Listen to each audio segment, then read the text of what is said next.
कि खीर ललना के हो खीर ललना के कि खीर ललना के हो खीर ललना के। अरे मामा जी खिए हैं खीर ललना के। आई कि आज मामा जी खिलाए हैं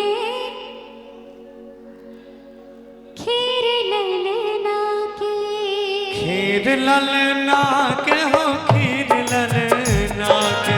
खीर ललना के हो खीर ललना। ओ खीर ललना के हो खीर ललना के।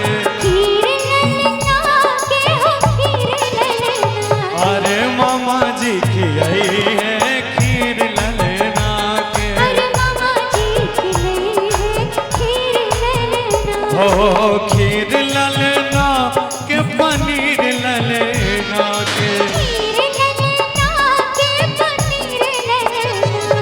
अरे मामा जी खियाई है खीर ललना के। मामा जी खिलाए हैं खीर ललना के।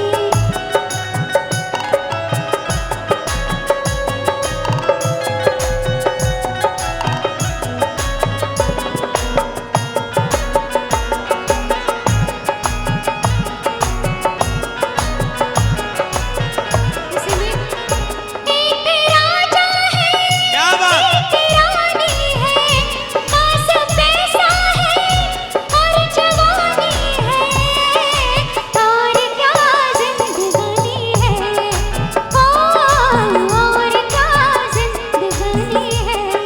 ओ सब नसीबों की ये कहानी है ऊपर वाले की मेहरबानी है और क्या जिंदगानी है। ओ और क्या जिंदगानी है।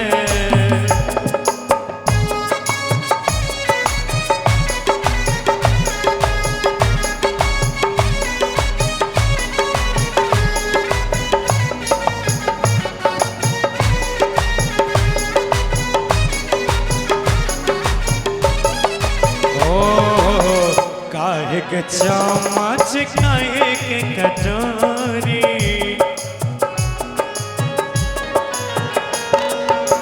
काहे के चम्मच काहे के कटोरी। हाय हाय हाय हाय हाय। काहे के चम्मच काहे के कटोरी। काहे के चम्मच काहे के कटोरी। काहे से खियाई है खीर ललना के। काहे से खिलाई है खीर ललना। अरे पापा जी खियाई है खीर ललना के।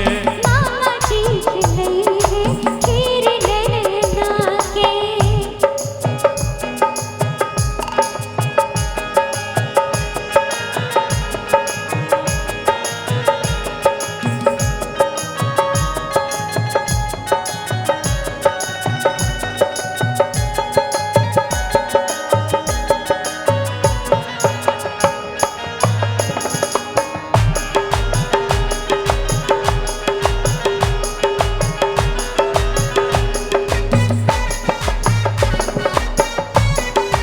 ओहो